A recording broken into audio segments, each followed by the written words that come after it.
India Legal presents Courts Roundup.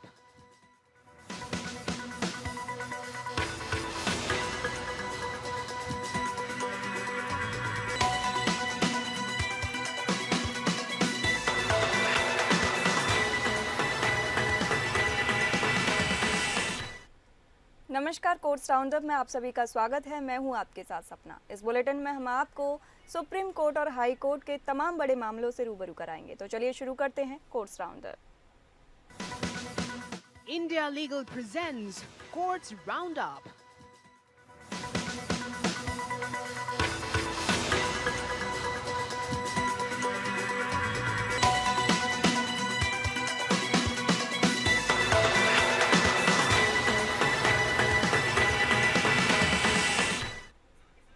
Supreme court ने आई care medical institute को निर्देश दिया है कि वह एनईडी टीजीजी उम्मीदवार को कक्षाओं में उपस्थित होने की अनुमति दे। हालांकि उसे प्रवेश नहीं दिया गया है, बावजूद इसके कि उसने फीस का भुगतान किया है। एनईईटी पीजी उम्मीदवार ने आई केयर मेडिकल इंस्टीट्यूट में फीस का भुगतान किया था, लेकिन उसे प्रवेश नहीं दिया गया था। इसके बावजूद उसने कक्षाओं में मौजूद होने की अनुमति मांगी थी, जिसे संस्थान ने अस्वीकार कर दिया था। सुप्रीम कोर्ट ने आई केयर मेडिकल इंस्टीट्यूट को निर्देश दिया है कि वह उम्मीदवार को कक्षाओं में मौजूद होने की अनुमति दे। न्यायालय ने कहा कि उम्मीदवार ने फीस का भुगतान किया है और उसे कक्षाओं में उपस्थित होने से रोका नहीं जा सकता है। अब आई केयर मेडिकल इंस्टीट्यूट को न्यायालय के निर्देश का पालन करना होगा और उम्मीदवार को कक्षाओं में उपस्थित होने की अनुमति देनी होगी। यह निर्णय उम्मीदवार के लिए एक बड़ी राहत है, जो अपनी पढ़ाई जारी रखना चाहता है।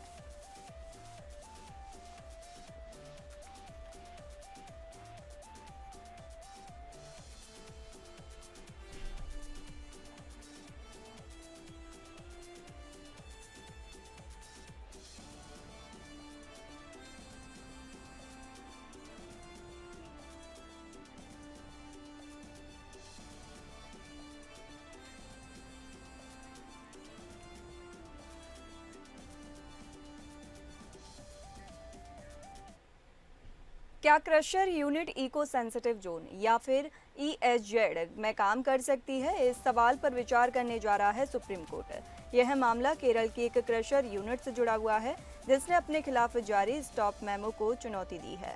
एक क्रशर यूनिट ने सुप्रीम कोर्ट में विशेष अनुमति याचिका दायर की है, जिसमें केरल हाई कोर्ट के फैसले को चुनौती दी गई है। केरल हाई कोर्ट ने अपने फैसले में कहा था कि ESZ में क्रशर यूनिट्स को काम करने की अनुमति नहीं दी जा सकती है। याचिकाकर्ता ने दलील दी है कि क्रशर यूनिट ESZ क्षेत्र में नहीं आती है और यह केवल बाहर से लाई गई धातुओं को क्रश करती है। सुप्रीम कोर्ट ने इस मामले में एमिकस क्यूरी से राय मांगी है। न्यायालय ने पूछा है कि क्या ESZ में क्रशर यूनिट्स को काम करने की अनुमति दी जा सकती है। जस्टिस KV विश्वनाथन और जस्टिस NK सिंह की पीठ इस मामले की सुनवाई कर रही है। अब इस मामले में आगे की सुनवाई होगी, जिसमें न्यायालय एमिकस क्यूरी की राय पर विचार करेगा। इसके बाद न्यायालय इस मामले में अपना फैसला सुनाएगा। यह फैसला न केवल क्रशर यूनिट्स के लिए एक महत्वपूर्ण होगा, बल्कि ESZ में आने वाले अन्य उद्योगों के लिए भी इसका प्रभाव पड़ेगा।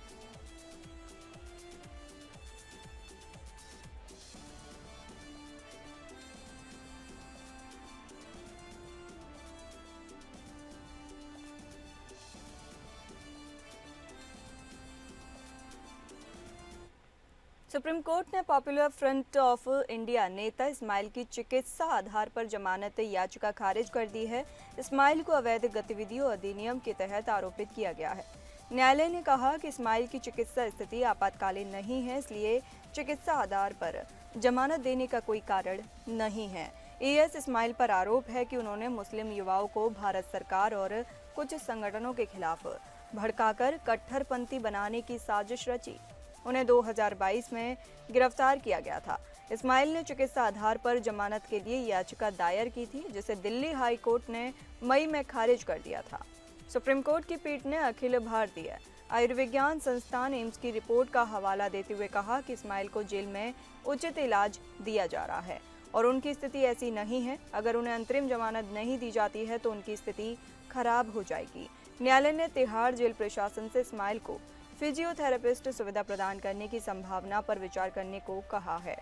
अब तिहाड़ जेल प्रशासन को इस्माइल को फिजियोथेरेपिस्ट सुविधा प्रदान करने के बारे में निर्णय लेना होगा।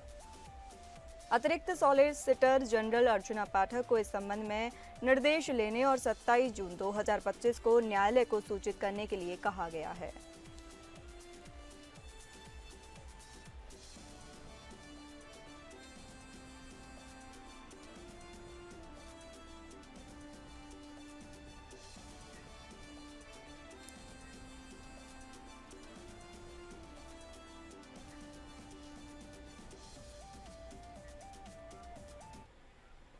सुप्रीम कोर्ट के न्यायाधीश जस्टिस के.वी. विश्वनाथन ने कहा कि मध्यस्थता वैवाहिक मामलों में हमेशा युगल को एकजुट करने के लिए नहीं होती है।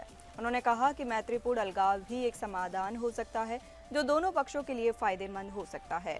मध्यस्थता की भूमिका वैवाहिक मामलों में विवादों को सुलझाने में महत्वपूर्ण हो सकती है।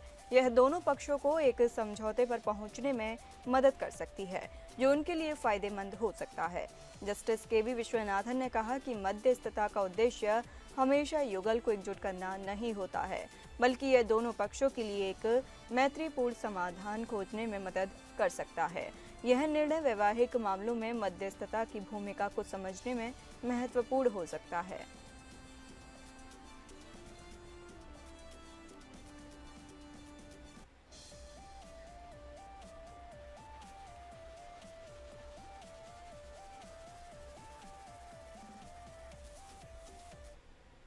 केरल उच्च न्यायालय को सूचित किया गया है कि हेमा समिति की रिपोर्ट से संबंधित सभी 35 यौन उत्पीड़न मामलों को बंद कर दिया गया है क्योंकि पीड़ितों ने बयान देने से इनकार कर दिया है।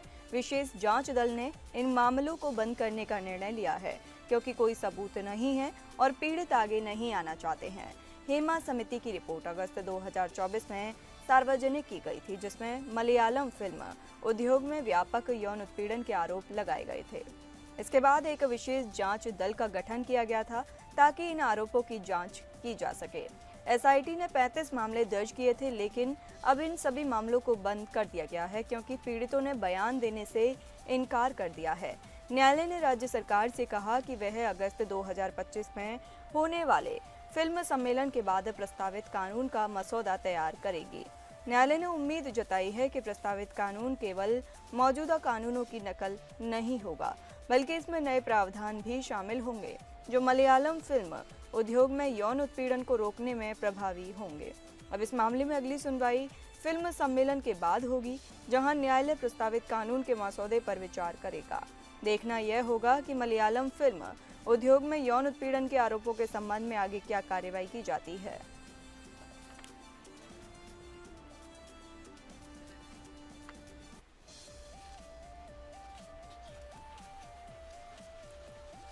केरल उच्च न्यायालय को सूचित किया गया है कि हेमा समिति की रिपोर्ट से संबंधित सभी 35 यौन उत्पीड़न मामलों को बंद कर दिया गया है क्योंकि पीड़ितों ने बयान देने से इनकार कर दिया है। विशेष जांच दल ने इन मामलों पर बंद करने का निर्णय लिया है क्योंकि कोई सबूत नहीं है और पीड़ित आगे नहीं आना चाहते हैं। हेमा समिति की रिपोर्ट अगस्त 2024 में सार्वजनिक की गई थी, जिसमें मलयालम फिल्म उद्योग में व्यापक यौन उत्पीड़न के आरोप लगाए गए थे। इसके बाद एक विशेष जांच दल का गठन किया गया था ताकि इन आरोपों की जांच की जा सके। एसआईटी ने 35 मामले दर्ज किए थे, लेकिन अब इन मामलों को बंद कर दिया गया है क्योंकि पीड़ितों ने बयान देने से इनकार कर दिया है। न्यायालय ने राज्य सरकार से कहा है कि वह अगस्त 2025 में होने वाले फिल्म सम्मेलन के बाद प्रस्तावित कानून का मसौदा तैयार करेगी। न्यायालय ने उम्मीद जताई है कि प्रस्तावित कानून केवल मौजूदा कानूनों की नकल नहीं होगा, बल्कि इसमें नए प्रावधान भी शामिल होंगे जो मलयालम फिल्म उद्योग में यौन उत्पीड़न को रोकने में प्रभावी होंगे।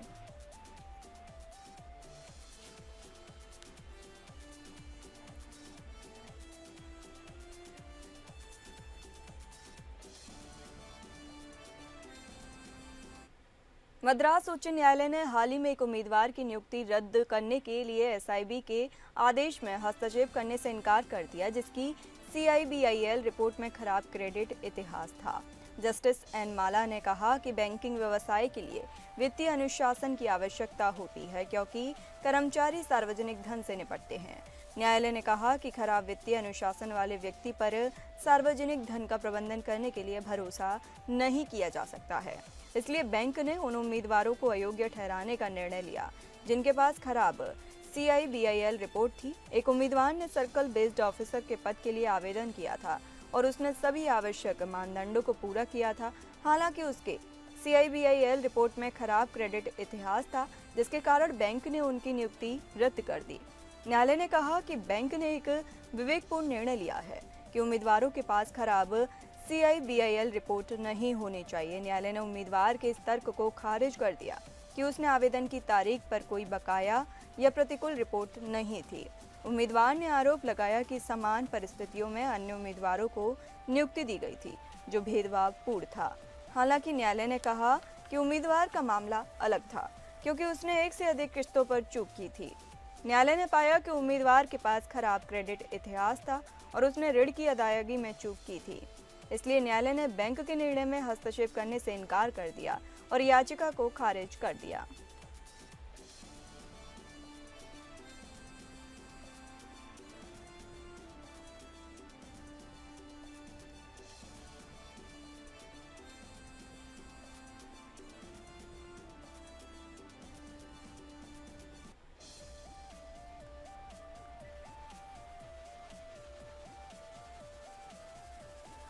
अगली खबरों पर मद्रास उच्च न्यायालय ने तिरुपरकुंद्रम पहाड़ी पर पशु बलि के संबंध में विवादित फैसला सुनाया है।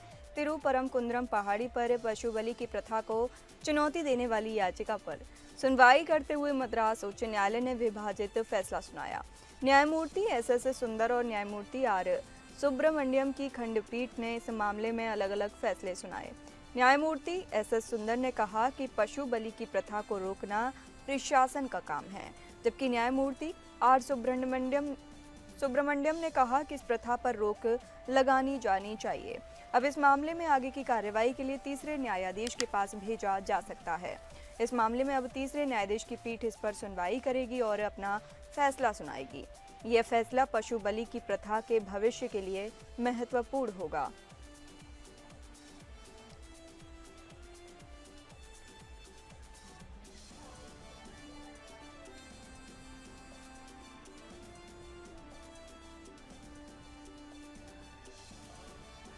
केरल उच्च न्यायालय ने एक वकील की अग्रिम जमानत रद्द करने की याचिका पर राज्य को नोटिस जारी किया है, जिस पर एक महिला अधिवक्ता ने शादी के झूठे वादे पर बलात्कार का आरोप लगाया है।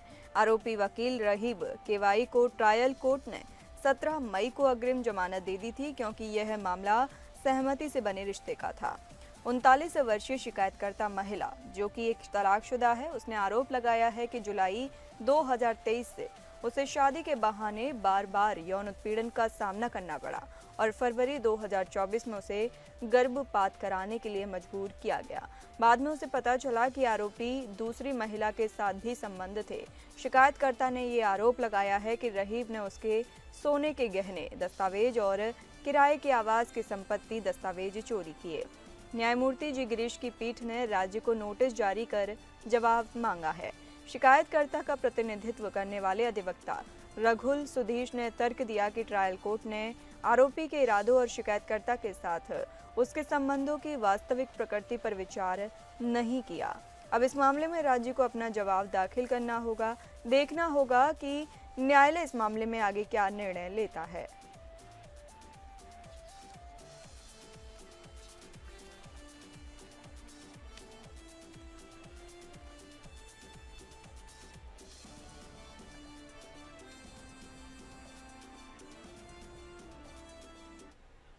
आप नेता सोमनाथ भारती की पत्नी द्वारा केंद्रीय मंत्री निर्मला सीतारमण के खिलाफ दाखिल मानहानि का मामले में राउज एवेन्यू कोर्ट में सुनवाई हुई। दिल्ली की राउज एवेन्यू कोर्ट में निर्मला सीतारमण के वकील ने मानहानि के मामले में सोमनाथ भारती का उनकी पत्नी के लिए वकील के रूप में पेश होने पर सवाल उठाते हुए सोमनाथ भारती के वकालतनामे को वापस लेने का निर्देश देने की मांग करते हुए अर्जी दाखिल की।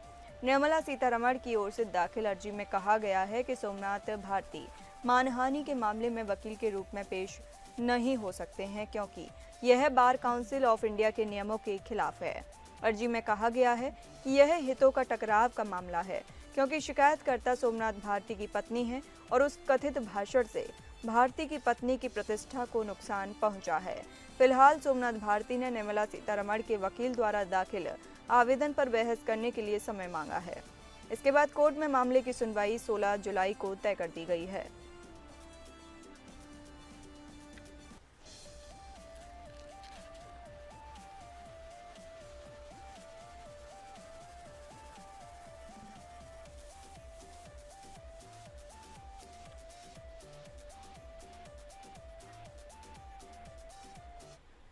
भारतीय प्रतिभूति या विनिमय बोर्ड या सेबी ने बॉम्बे स्टॉक एक्सचेंज पर 25 लाख रुपए का जुर्माना लगाया है। यह कार्रवाई फरवरी 2021 से सितंबर 2022 तक की गई है। जांच के बाद की गई है, जिसमें बीएसई के सिस्टम और अनुपालन प्रक्रियाओं में कई खामियां पाई गईं। सेबी ने बीएसई को 45 दिनों के भीतर जुर्माना भरने का निर्देश दिया है। ऐसा न करने पर संपत्ति कुर्क करने जैसी कार्रवाई की जा सकती है। बीएसई ने अप्रकाशित मूल्य, संवेदनशील जानकारी के प्रबंधन, क्लाइंट कोड संशोधनों की निगरानी और ब्रोकर त्रुटि खातों में गंभीर चूक की। बीएसई का सिस्टम आर्किटेक्चर सभी हितधारकों को जानकारी तक समान पहुंच प्रदान करने में विफल रहा। जुर्माने की राशि एसईसीसी विनियमों के नियम 39 के 3 का उल्लंघन 15 लाख रुपए, क्लाइंट कोड संशोधन पर सेबी के परिपत्रों का उल्लंघन 10 लाख रुपए। सेबी ने जोर दिया कि एक अग्रणी संस्थान से ऐसी लापरवाही और नियामक सुस्ती को बर्दाश्त नहीं किया जा सकता है, भले ही इसमें कोई गलत मंशा ना हो। मामले पर पूरी जानकारी देंगी मुंबई से India legal researcher Yashika Sarraf. बताइए क्या कहा कोर्ट ने। Hello, SEBI passed an order on 25th June 2025 in the matter of inspection of Bombay Stock Exchange Limited. SEBI has imposed a total penalty of Rs 25 lakhs on Bombay Stock Exchange for systematic lapses in regulatory oversight. The action follows an inspection conducted between February 2021 and September 2022, which led to a show cause notice in September 2024. SEBI found serious lapses in BSE's handling of unpublished client-sensitive information (UPSI), monitoring of client code modifications, and broker error accounts. While SEBI held that show cause notice lacked specific allegations of UPSI misuse, such as who at BSE shared it and with whom, no evidence of gains or investor loss was found. It still concluded that BSE's system architecture failed to ensure fair and equal access to information. So, BSE was penalized for violation of Regulation 39(3) of SECC regulations with a penalty of Rs 15 lakhs under Section 23H of SCRA. Violation of SEBI circulars on client code modifications, Rs 10 lakhs under Section 15HB of the SEBI Act. SEBI emphasized that such negligence and regulatory lethargy from a frontline institution cannot be excused, even without malified intent. BSE must pay the fine within 40 days, failing which recovery actions including property attachment may follow. Thank you. जी बहुत शुक्रिया याशिका, आपने यह जानकारी हमारे साथ साझा की। आइए अब इंडिया लीगल वेब रिपोर्टर से समझते हैं कि एस्कॉर्ट पैरोल क्या होता है।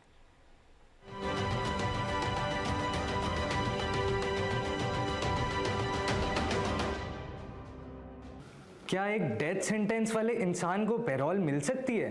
नॉर्मली नहीं, पर यही तो है एस्कॉर्ट पैरोल का कॉन्सेप्ट। ये एक टेम्पररी टाइटली मॉनिटर्ड रिलीज होती है।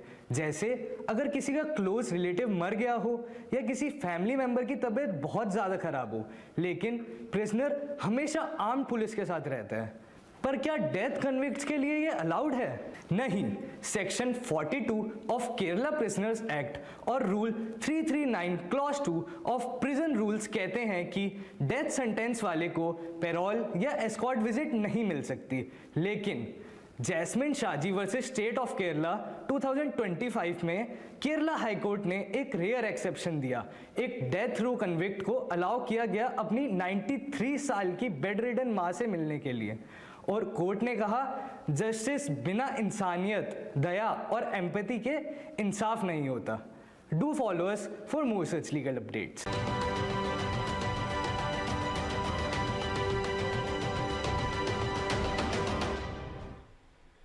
फिलहाल कोर्ट्स राउंड अप के बुलेटिन में इतना ही। नमस्कार। India Legal presents Courts Roundup.